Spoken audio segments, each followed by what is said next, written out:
Welcome back, everybody. Take a break with Stephen Shamus. Good to see you, my friend. How's it going tonight? Wonderful. I finally made it to LA. Now I'm in my office / closet. So I'm ready to roll. I thought you were in an insane asylum like the Joker. It could be. I don't have prosthetics and a big nose. Your wife put you in a padded room, it looks like. Yes, yeah. I think that's been wanting to happen for a long time now. So all right, what do we got today, Alex? Yeah, we're gonna jump into more Marvel stuff, specifically the Morbius movie that's out. But we're gonna start with Captain Universe, which I'm pretty sure is not in the Morbius movie. I haven't seen it, but I think we can say that's safe. And then we're gonna talk a couple new characters. Loxias Crown, who is Matt Smith, Simon Stroud, who's actually been around for a little while, and Martine Bancroft, who that family's been around a little while as well. And then R.I.P. Scott Hall. Razor Ramon. Yep. Razor Ramon.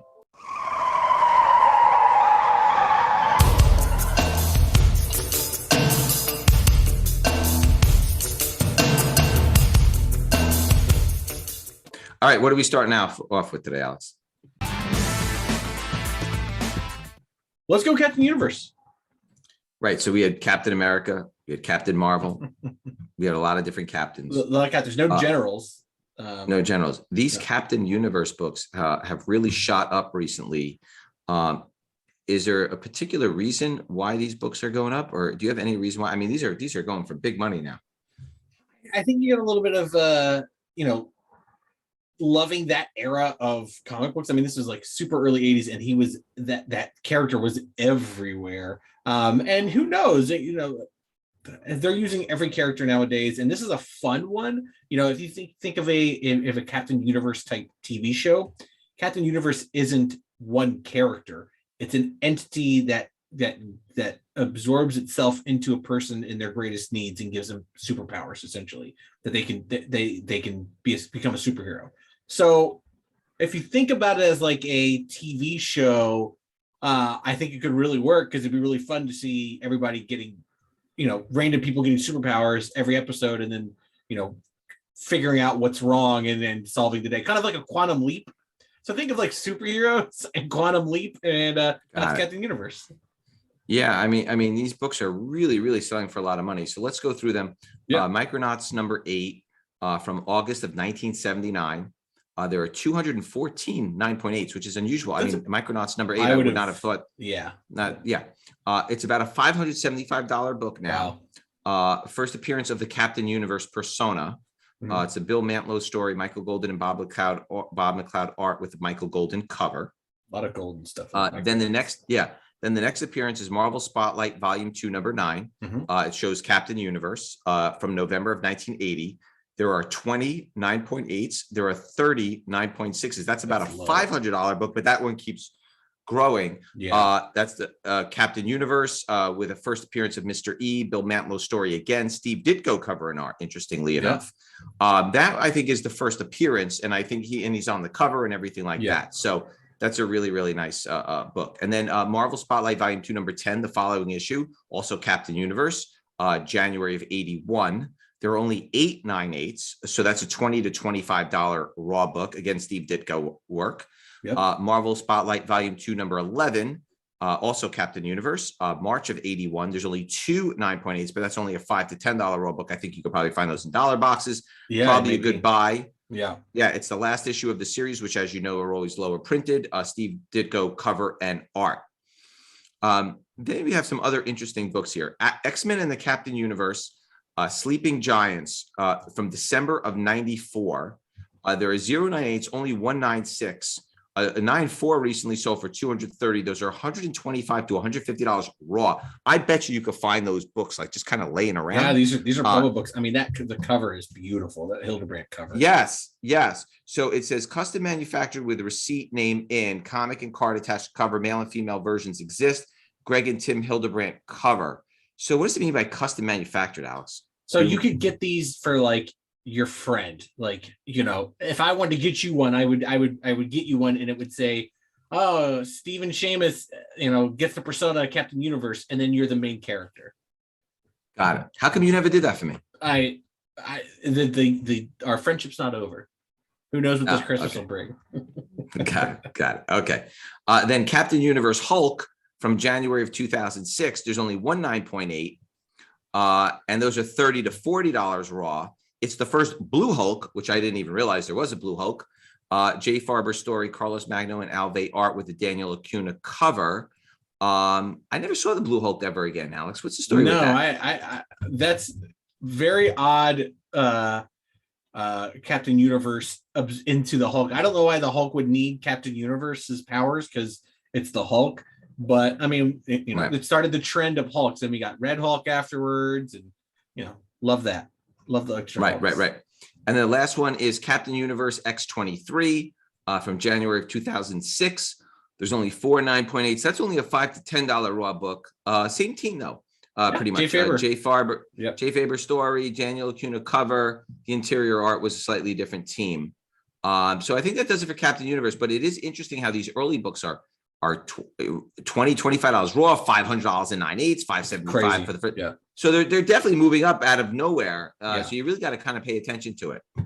Yeah. All right, cool. What do we got next? I think we're going to be on a run of Morbius stuff, right? Yes, exactly.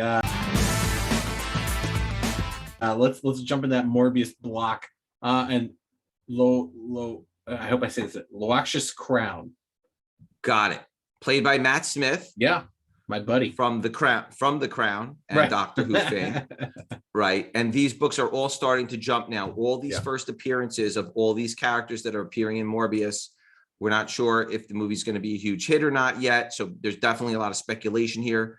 Some of these books, this particular book's from 97 when print runs were very, very high. But again, these books have been circulated so many times. Yeah. Can you talk a little bit about this character? Do we know a lot about this character that Matt Smith is playing? I mean, he's been in the comics. He's a Spider-Man villain, essentially. He's also kind of like a vampire character.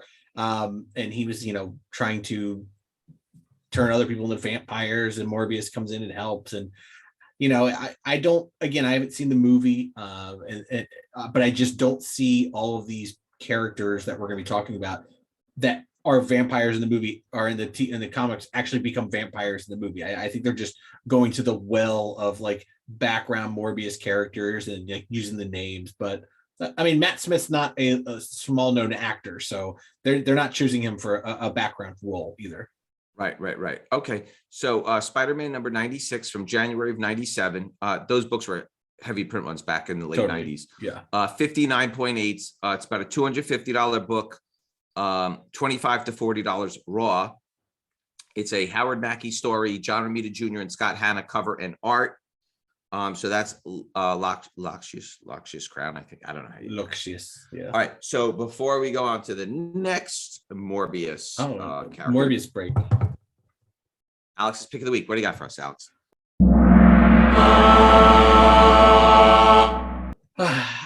My hunt for every promo comic book in the world, it continues, and I was in Arizona a few weeks ago, and I was in an antique mall, and in this section of like ephemeral, just like paper items, just like random stuff, newspaper clips, old magazines.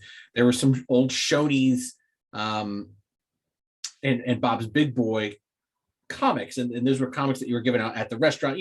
The kid sits down, you give them crayons, you give them one of these comic books, and there's some puzzles to fill out, whatever. So I bought it, and I was just looking into them, and they made a ton of them. There's like whatever, how many, probably once a month they made a new book for all the restaurants. But it's interesting when you start doing research, like probably up your alley. There was a Shoney's one where it had Superman on the cover because it was a promo for Superman the movie. So there's a DC cover with Superman on it. That's a Shoney's or Bob Biggs Boys. Say that 5 times fast. Yeah, I'm not Bob's Big Boy. I was my dad's big boy when I was growing up. But these things are going to be the further along we get, the harder they're going to be able to find. Right. Okay, so I'm sure you'll show us some pictures on the screen when we take a look, right? Yeah. Okay, so what is next from Morbius? Simon Stroud. Okay, by the way, are these all Earth 616? Yes. These are What is all Earth? Earth What is Earth 616 is in the Marvel universe of different universes. Earth 616 is the main Marvel universe. That's the one that we're watching. So if you're a DC person, multiple Earths has been a thing for years. And Earth 1, Earth 2, Earth A, Earth B. Earth 616 is our regular Marvel universe. Got it. Okay.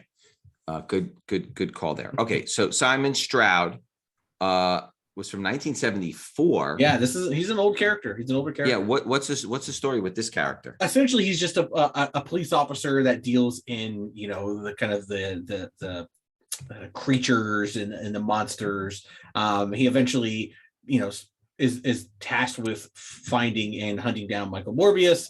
Hence the reason why he's in the film. But he's one of these cops that like a Jim Gordon or Renee Montoya. They've just been in the background of the Marvel universe for so many years. Right. It is interesting, and we've seen this more and more, where some of the pedestrian characters are starting to pick up value, from some of the Marvel films. Peacemaker. All the characters in Peacemaker. Yeah, right. All the secondary characters and pedestrian type characters, like Agent Coulson, right? Where it's like totally. He's not a superhero. But you see those appearances pick up. Okay, so Creatures on the Loose, a book I never even heard of, and I've heard of everything. I've never heard of this book. Monster books, baby. Creatures on the Loose, number 30, July of 1974. Man Wolf Begins, Doug Munch story, George Tuscan, Vince Coletta art with a Gil Kane and John Romita Sr. cover. Interesting. 4 9.8s, 21 9.6s, and 34 9.4s. So this is not a high printed book. A 9.0 recently sold for $350. A VF near mint type book just recently sold raw for $125 to $150. So these are picking up, and you can't really find these. So as they sell on eBay for $125, $150, then the next ones go up at $175, and the next ones. These are not books that are easy to find at all. You're not grabbing these from anybody's box at all. Right. Okay. Who's the next character? Martine Bancroft.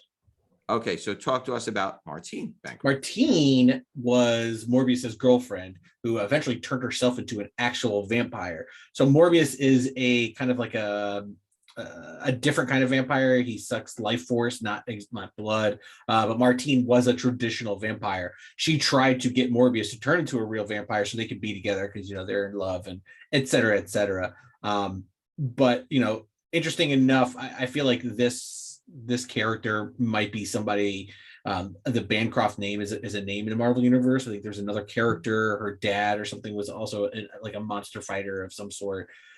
So this is something that I think definitely good to keep an eye out on.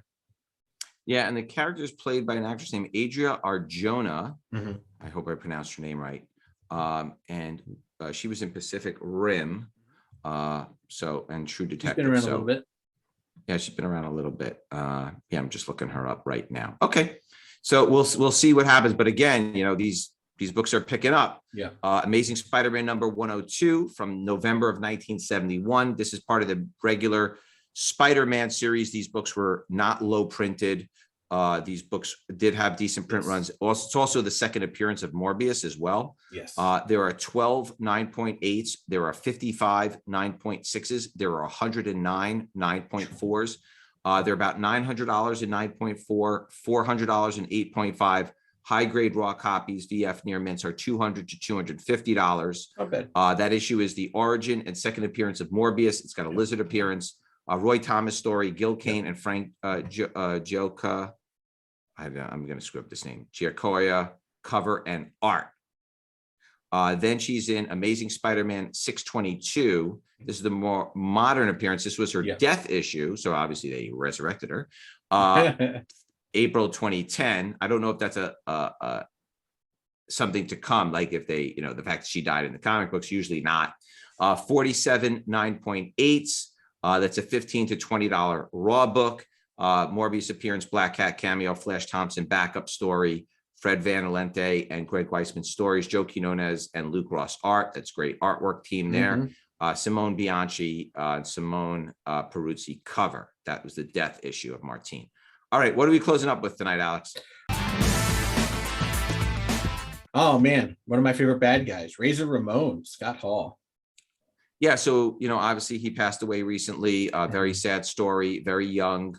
Had some medical problems after surgery. It's terrible that it happened. There's been an outpouring of loss and support by the wrestling community. Interestingly enough, he was on the cover of a WWE #1 variant cover. Right. And that book went up.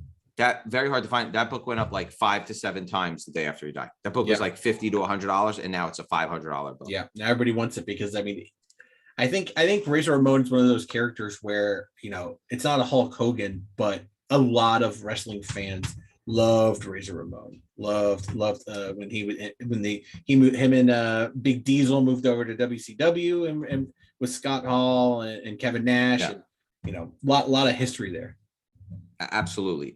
So WWE #1 from January of 2017 from Boom Studios. It might be the only Razor Ramon cover. Razor Ramon cover 1 in 50. There are 33 blue label, 5 gold label, 9.8s. Those are selling for $500. I will tell you that the 5 gold labels are probably signed by Scott Hall. 100%. Yeah. And probably not the artist and the writer, which means that those 5 books are probably, I don't even know what they would sell. I would assume thousands, probably thousands of dollars each at this point. Yeah. You factor in the rarity of just the blue label is $500. Yeah, you add 100%. the signature, and the fact that there's only 5 and there won't ever be more than 5 is unbelievable. Okay, I think that does it for today. Thank you for joining us. So we're on the countdown. We're on the road to 100. 97 today, but we're getting there. We're getting there. All right. So we will thank you again. If you have any questions or comments, leave it in the field below. Otherwise, we will see everybody next week. Same bad time. Same bad channel.